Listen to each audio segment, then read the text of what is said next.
साथियों, स्वागत है आपका अपने चैनल अपनी पाठशाला पर। और आज हम बात करेंगे भारतीय राज्य व्यवस्था के महत्वपूर्ण टॉपिक के बारे में। आज जो हमारा टॉपिक रहेगा वो रहेगा संविधान के स्रोत, यानी हमारे देश का जो संविधान बना था उसमें किन किन देशों के स्रोत से लिया गया है। साथियों, होता क्या है, जब हम कोई नई चीज़ सीखते हैं तो हम किसी न किसी से कोई चीज़ ग्रहण करते हैं। उसी लिए क्या है, हमारा जब देश का संविधान बना तो हमने बहुत सारे देशों से कुछ चीज़ें सीखी, उनसे कुछ चीज़ें ग्रहण की। तो उन्हीं के संदर्भ में आज का हमारा टॉपिक है कि भारतीय संविधान निर्माण में हमने किन देशों से क्या क्या चीज़ें ली है और हमारे लिए कैसे महत्वपूर्ण हो जाता है। तो इसमें देखो, सबसे बड़ी जो भूमिका है वो है भारत शासन अधिनियम 1935 की, क्योंकि भारत शासन अधिनियम जो 1935 है उसका लगभग 75% जो हिस्सा है वो भारत शासन अधिनियम, भारत के संविधान का 75% हिस्सा इसी अधिनियम से लिया गया है। जब हमारा संविधान बनाया गया था उस समय लगभग 60 देशों का संविधान पढ़ा था हमने, और भिन्न भिन्न देशों से। तो इसी संदर्भ में मैंने इसको अलग अलग कलर में तैयार कर दिया है ताकि पढ़ने में आसानी हो, और आपको ये पीडीएफ भी टेलीग्राम चैनल के माध्यम से मिल जाएगी, तो आप इसका नोट्स भी साथ साथ में बना लें। तो चलिए आज हम बात करते हैं, जो हमारा आज का पहला जो स्रोत है उसके बारे में बात करेंगे कि सबसे पहला जो हमारा अधिनियम है 1935, भारत शासन अधिनियम 1935 से हमने क्या चीज़ें ली है उसके बारे में बात करेंगे। तो इसमें देखिए, हमने यहाँ से जो लिया है भारतीय संविधान का जो ये ढांचा है, जो ब्लूप्रिंट है, वो 1935 के अधिनियम से लिया गया है। और इसमें जो सबसे महत्वपूर्ण है वो है संघीय तंत्र, यानी फेडरल सिस्टम। फेडरल सिस्टम क्या होता है, केंद्र और राज्यों के बीच का जो ढांचा है वो हमने भारत शासन अधिनियम 1935 से ग्रहण किया। एग्जामिनर आज से पूछता है कि ये जो ढांचा है हमारे केंद्र और राज्यों के बीच का, तो ये कहाँ से लिया गया है, तो हम कहेंगे ये भारत सरकार अधिनियम 1935 से लिया गया है। और हमने यहाँ से क्या लिया है, यहाँ से हमने लिया है राज्यपाल का कार्यालय ऑफिस, गवर्नर ऑफिस हमने यहाँ से लिया है। और राज्य के प्रमुख का संवैधानिक पद है, यानी राज्य के अंदर सबसे बड़ा जो व्यक्ति होता है वो राज्यपाल होता है।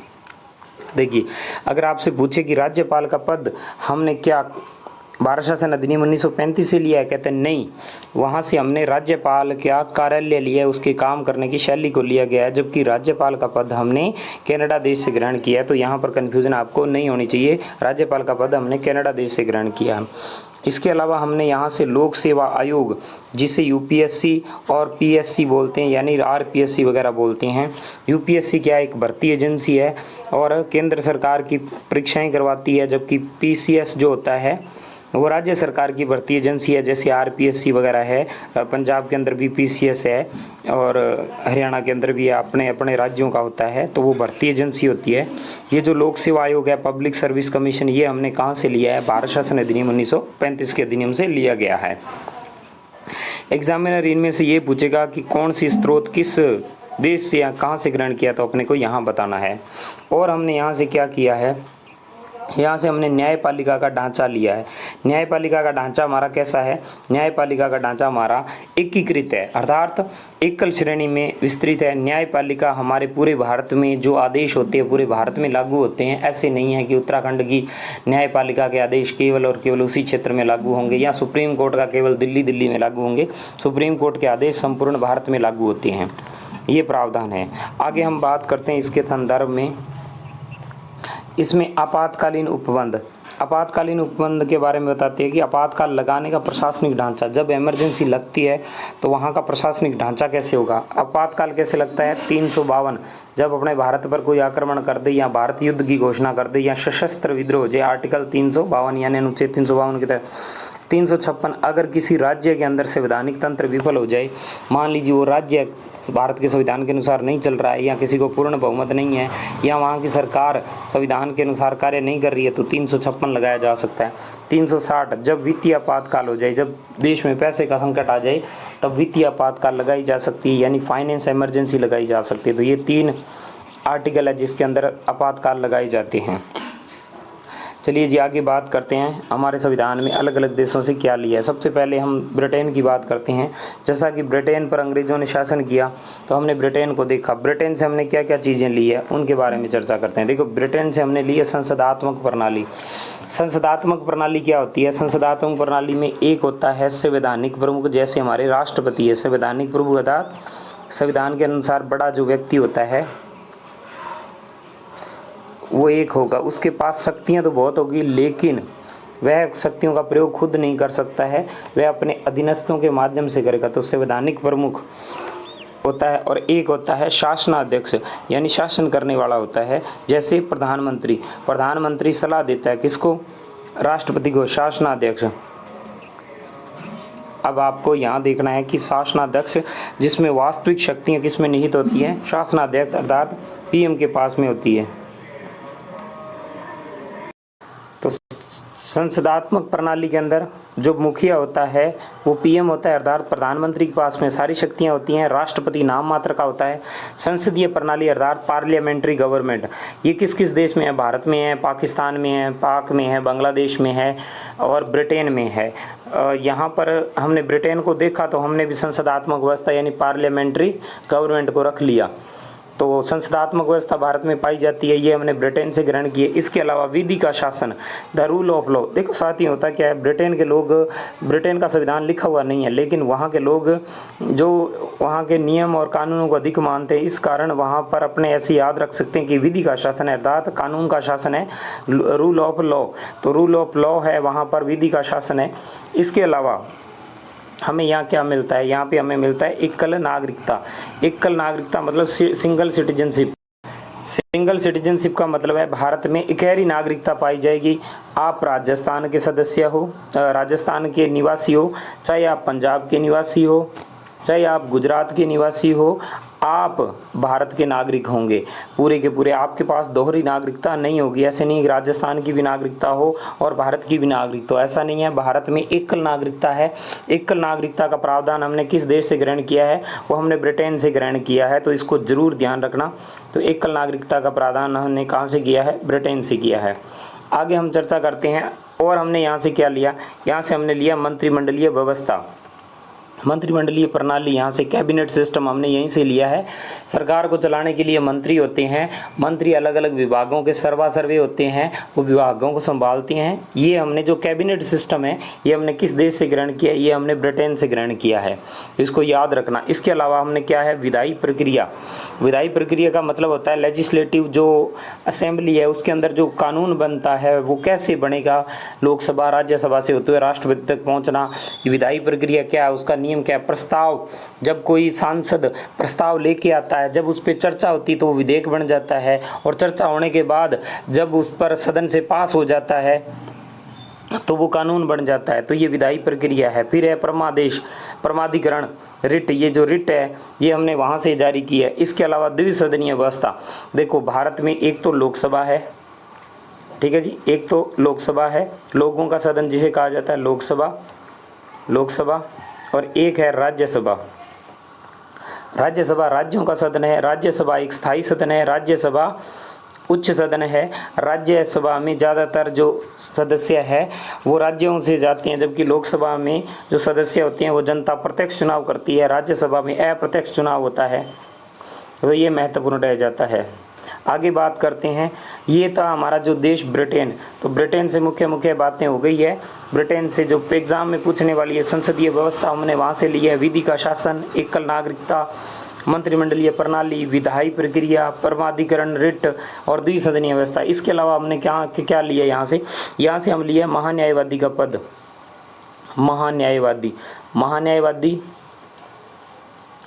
महान्यायवादी का पद जिसे बोलते हैं अटॉर्नी जनरल। ये सरकार का सबसे बड़ा लीगल एडवाइज़र होता है। तो ये हमने उस देश से ग्रहण किया। महान्यायवादी का पद हमने यहाँ से लिया ब्रिटेन से। अब इसमें हम आगे चर्चा करते हैं। इसमें आगे चर्चा करेंगे। अगला जो हमारा देश है वो है संयुक्त राज्य अमेरिका। संयुक्त राज्य अमेरिका के बारे में देखते हैं कि क्या महत्वपूर्ण है तथ्य। साथियों, अगर आपको वीडियो अच्छी लगे तो अपने दोस्तों के साथ ज़रूर शेयर करें। ये आसान भाषा में वीडियो इसलिए बनाई गई है कि कई विद्यार्थी घर बैठे हुए हैं जो कर नहीं सकते हैं, मेरी क्लास लगा नहीं सकते ऑफलाइन, उनके लिए क्लास शुरू की गई है। तो अपने दोस्तों के साथ में ज़रूर शेयर करें ताकि आपको फ़ायदा हो। साथ साथ में नोट्स बनाएं टाइम टू टाइम। इन जैसे टॉपिक कंप्लीट हो जाएगा आपका टेस्ट हो जाया करेगा। तो संयुक्त राज्य अमेरिका की बात करते हैं। संयुक्त राज्य अमेरिका से क्या लिया? मौलिक अधिकार, फंडामेंटल राइट्स, जो संविधान के भाग 3 में है। और संविधान के भाग 3 को क्या कहते हैं? अधिकारों का मैग्ना कार्टा। क्या कहते हैं? अधिकारों का मैग्ना कार्टा। अधिकारों का Magna carta. Magna carta, Magna carta, ठीक है जी। तो अधिकारों का मैग्ना कार्टा कहा जाता है किसको? संविधान के भाग 3 में, क्योंकि उसमें मौलिक अधिकार है। मौलिक अधिकार क्या होते हैं? मौलिक अधिकार होते हैं जो किसी देश के नागरिकों को, वहाँ के जो मूल नागरिक है उनको दिया जाता है। और ये हमारे मौलिक अधिकार कितने हैं? जब संविधान लागू हुआ उस समय 7 थे। आज कितने हैं मौलिक अधिकार? आज 6 है। आप कहोगे सर मौलिक अधिकार कैसे? जैसे समानता का अधिकार, स्वतंत्रता का अधिकार, शोषण के विरुद्ध अधिकार, धर्म की स्वतंत्रता का अधिकार, और अपनी संस्कृति और कला संबंधी अधिकार, और आपके संवैधानिक उपचारों के संबंध में अधिकार, ये सारे आपके मौलिक अधिकार है जो संविधान के भाग 3 में है। और अनुच्छेद 12 से लेकर 35 तक इसका उल्लेख मिलता है।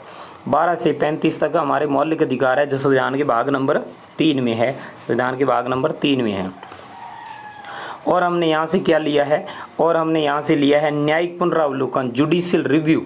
जुडिशियल रिव्यू क्या होता है? न्यायिक पुनरावलोकन क्या होता है? कोर्ट द्वारा अपने दिए गए निर्णय को बदलना न्यायिक पुनरावलोकन होता है। जैसे कोर्ट ने कह दिया कि संविधान प्रस्तावना संविधान का भाग नहीं है, लेकिन कुछ समय बाद उनको ये लगा कि ये हमने सही नहीं कहा, प्रस्तावना संविधान का भाग है, तो वहाँ पर क्या है, वो अपने ही फैसले को रिव्यू कर सकती है, अपने ही फैसले को बदल सकती है। जैसे एक मामला था 1960 का, बेरूबाड़ी मामला था, जिसमें कोर्ट ने ये कह दिया कि जो प्रस्तावना है संविधान का भाग नहीं है। लेकिन केशवानंद भारती मामला था 1773 का, उसमें कोर्ट ने कहा कि प्रस्तावना संविधान का अंग है, भिन्न अंग है, संसद चाहे तो। देखो संविधान में संशोधन करने की शक्ति किसके पास में है? संसद के पास में। कोर्ट ने कहा कि संसद चाहे तो प्रस्तावना में भी संशोधन कर सकती है। तो एग्जाम में क्वेश्चन बनता है कि आज तक प्रस्तावना में कितने संशोधन हुए, संविधान संशोधन हुए? तो आज तक एक संविधान संशोधन हुआ है, 42वां संविधान संशोधन 1976, और उसमें जोड़ा गया था समाजवादी, पंथ निरपेक्ष और अखंडता, 3 शब्द जोड़े गए थे। 42वां संविधान संशोधन इंदिरा गांधी के काल में हुआ था। तो आज तक प्रस्तावना में एक बार संविधान संशोधन हुआ है, 42वां संविधान संशोधन 1976, ठीक है जी। तो ये अपने हुई निर्णय को बदलना जुडिशियल रिव्यू होता है, ध्यान रखना, जुडिशियल रिव्यू होता है। इसके बाद आगे हम चर्चा करते हैं राष्ट्रपति पर महाभियोग। राष्ट्रपति पर महाभियोग, राष्ट्रपति पर महाभियोग कैसे? जैसे अगर इम्पीचमेंट ऑफ प्रेसिडेंट, अगर राष्ट्रपति संविधान का उल्लंघन करता है, संविधान के अनुसार कार्य नहीं करता है, संविधान का हनन करता है, तो संसद उसके खिलाफ में महाभियोग प्रक्रिया ला सकती है। अनुच्छेद 61 के तहत उसे पद से हटाया जा सकता है। और हमने क्या लिया यहाँ से? हमने यहाँ से लिया है उपराष्ट्रपति का पद, उपराष्ट्रपति का पद यानी वाइस प्रेसिडेंट का पद। साथियों, भारत में राज्यसभा का पदेन सभापति राष्ट्रपति होता है। राज्यसभा का पदेन सभापति, पदेन सभापति का मतलब है कि उसका पद तो उपराष्ट्रपति का है, लेकिन वो कार्य राज्यसभा के सभापति के रूप में यानी राज्यसभा के अध्यक्ष के रूप में कर रहा है, वो पदेन सभापति होता है। ऐसी प्रथा ही अमेरिका के अंदर है। अमेरिका की वहाँ की संसद को क्या कहते हैं? वहाँ की संसद को कांग्रेस कहते हैं। भारत में संसद कहते हैं, भारत में संसद कहते हैं, लेकिन वहाँ पर कांग्रेस कहते हैं, कांग्रेस कहते हैं। तो भारत की संसद के भी 2 सदन है, लोकसभा, राज्यसभा, लोकसभा और राज्यसभा। उसी प्रकार कांग्रेस के भी वहाँ पर 2 सदन है। वहाँ पर जो उच्च सदन है उसको बोलते हैं सीनेट। जैसे अपने राज्यसभा है, वहाँ पर जो उच्च सदन है सीनेट बोलते हैं, और सीनेट का जो चेयरमैन होता है वो उपराष्ट्रपति होता है। तो हमने ये प्रक्रिया भी हमने अमेरिका से ग्रहण की है कि अगर सीनेट का कर्ता धर्ता वहाँ का उपराष्ट्रपति होगा, तो हमारे भी राज्यसभा का कर्ता धर्ता कौन होगा? उपराष्ट्रपति होगा, यानी पदेन अध्यक्ष होगा। तो उपराष्ट्रपति का पद हमने कहाँ से लिया है? संयुक्त राज्य अमेरिका से लिया है। और हमने यहाँ से क्या लिया है? यहाँ से हमने लिया है सर्वोच्च न्यायालय, यानी सर्वोच्च न्यायालय, सर्वोच्च न्यायालय और उच्च न्यायालय यानी सुप्रीम कोर्ट और हाई कोर्ट के जो न्यायाधीश है, अगर वो कदाचार भ्रष्टाचार करते हैं तो उनको पद से हटाया जा सकता है, संसद उन्हें हटा सकती है। ध्यान रखना, सुप्रीम कोर्ट और हाई कोर्ट के न्यायाधीशों को हटाने का प्रावधान हमने अमेरिका देश से ग्रहण किया है, संयुक्त राज्य अमेरिका से ग्रहण किया है। आगे हम चर्चा करते हैं अगले देश की तरफ। तो इसके मुख्य कौन कौन से हो गए, एक बार देख लेते हैं फटाफट। इसमें जो हमारा पहला है वो है मौलिक अधिकार, न्यायिक पुनरावलोकन, न्यायपालिका, स्वतंत्र न्यायपालिका। अच्छा, एक रह गया ये स्वतंत्र न्यायपालिका। स्वतंत्र न्यायपालिका का मतलब क्या है कि जो कोर्ट होगा उसमें सरकार का कोई भी व्यक्ति शामिल नहीं होगा, ताकि जो सरकार जो फैसले देती है वो बिना किसी दबाव के दे सके। इसीलिए सरकार के किसी भी व्यक्ति को न्यायपालिका में शामिल नहीं किया जा सकता। ऐसे नहीं है कि सरकार का कोई व्यक्ति ही जाकर न्याय करने लग जाए, तो ऐसे लोगों का विश्वास उठ जाएगा। इसीलिए हमारी स्वतंत्र न्यायपालिका पाई जाती है। संविधान निर्माता डॉक्टर बाबा साहब अम्बेडकर ने इसका विशेष ध्यान रखा था। चलिए जी आगे बात करते हैं। जो अगला हमारा देश है वो है आयरलैंड। आयरलैंड से हमने क्या चीज़ ग्रहण की है, तो आयरलैंड से सबसे महत्वपूर्ण जो बात है वो है हमारे राज्य के नीति निर्देशक तत्व। राज्य के नीति निर्देशक तत्व है, उनके बारे में बात करते हैं। देखिए अब एग्जाम में पूछ लेते हैं कि राज्य के नीति निर्देशक तत्व कहाँ से लिए हैं, जो संविधान के भाग नंबर 4 में है।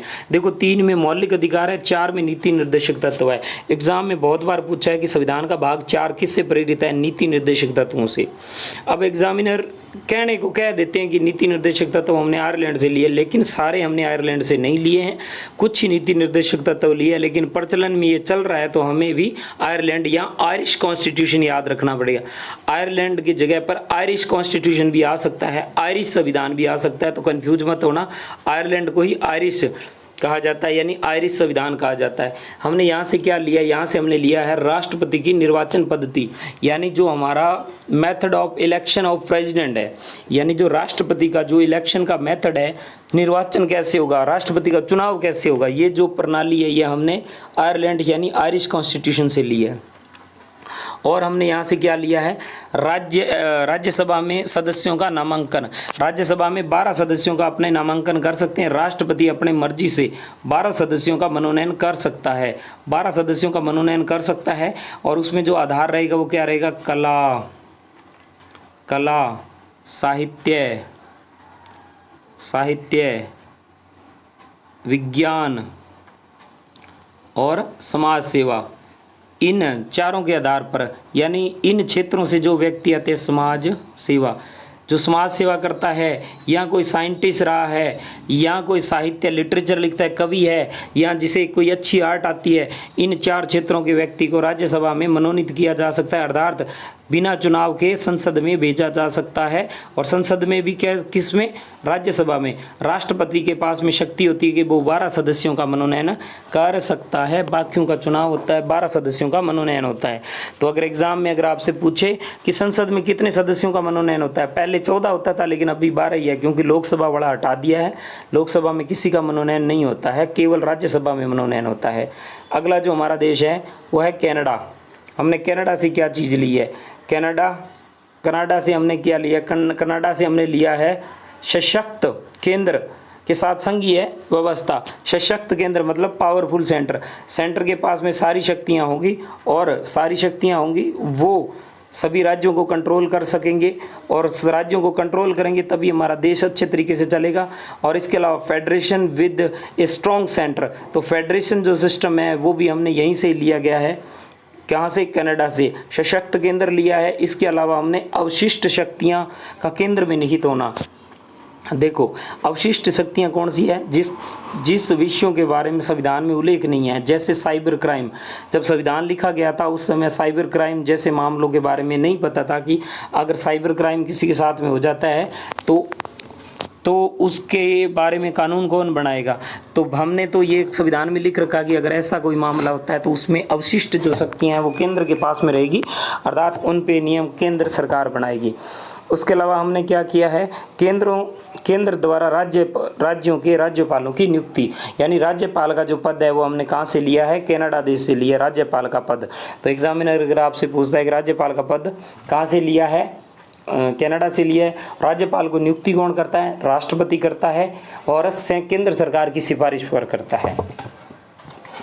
और हमने कनाडा से क्या लिया है, कनाडा से हमने लिया है एक जो महत्वपूर्ण है, आप लोग भी अपने जीवन काल में किसी व्यक्ति से एडवाइस लेते हो, उसी तरीके से सुप्रीम कोर्ट से राष्ट्रपति एडवाइस लेता है, न्यायिक परामर्श लेता है, न्याय यानी सलाह लेने की। अनुच्छेद 143 143 अनुच्छेद 143 के तहत राष्ट्रपति सलाह ले सकता है किससे, सुप्रीम कोर्ट से।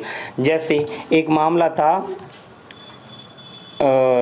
जो बाबरी मस्जिद वाला, तो उसमें सर्वोच्च न्यायालय से शंकर दयाल शर्मा राष्ट्रपति थे, तो उन्होंने परामर्श मांगा था कि आप ये बताइए कि ये जो दिल्ली सरकार, यूपी सरकार ने जो अयोध्या पर कब्जा किया, क्या वो सही है या गलत है? और दूसरा प्रश्न ये था कि यहाँ पर मस्जिद है या मंदिर था, मंदिर था या मस्जिद थी? तो सुप्रीम कोर्ट पहले प्रश्न का उत्तर देती है और वो कहती है कि जो उत्तर प्रदेश सरकार ने यहाँ पर जो अधिग्रहण किया, जो कब्जा किया, वो सही किया है। अगर ना करते तो दो समुदाय आपस में लड़ के शायद हिंसा बहुत ज़्यादा भड़क जाती, लड़ते लड़ते मर जाते। ये सही किया। दूसरे का उन्होंने एडवाइस दी कि हम इसका जवाब नहीं दे सकते क्योंकि एक समुदाय से जुड़ा हुआ है और हम किसी एक समुदाय के पक्ष में ये बात नहीं कह सकते हैं। तो सुप्रीम कोर्ट की सलाह मानने के लिए राष्ट्रपति बाध्य नहीं है, राय ले सकता है, मांग सकता है। और संवैधानिक मामलों को छोड़कर सुप्रीम कोर्ट सलाह देना भी सुप्रीम कोर्ट के लिए भी बाध्यकारी नहीं है, केवल कानूनी मामलों में ही है। अगला जो हमारा देश है वो है हमारा ऑस्ट्रेलिया। तो हमने ऑस्ट्रेलिया से क्या चीज़ ग्रहण की है उसके बारे में चर्चा करते हैं। ऑस्ट्रेलिया से हमने ग्रहण किया है समवर्ती सूची। देखो, एक होता है राज्य सूची, राज्य सूची यानी राज्य के जो विषय होते हैं। एक होता है संघ सूची यानी केंद्र सरकार के विषय होते हैं। केंद्र सरकार के विषय कौन से? जैसे सूचना, बैंक, मुद्रा, करेंसी जो होती है वो वाली, और संचार, सुरक्षा, ये सारी चीज़ें संघ सरकार की है। राज्य सूची के विषय कैसे है? जैसे पंचायती राज के चुनाव करवाना वगैरह, ये राज्य सूची के विषय है। शिक्षा समवर्ती सूची का विषय। समवर्ती सूची में केंद्र और राज्य दोनों मिलकर कानून बनाते हैं, उन्हें क्या कहते हैं? समवर्ती सूची। तो समवर्ती सूची हमने किस देश से ग्रहण की है? ऑस्ट्रेलिया से ग्रहण की है।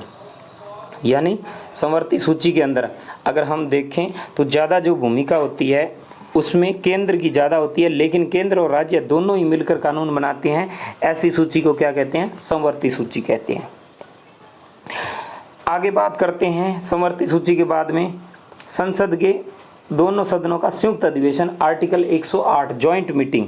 देखो, संसद के अंदर कोई प्रस्ताव है जो 6 महीनों से लंबित है, कोई सामान्य विधेयक है और राष्ट्रपति को लगे कि ये लोक महत्व का है, तो राष्ट्रपति दोनों सदनों की यानी लोकसभा और राज्यसभा की दोनों की जॉइंट मीटिंग करवा सकता है।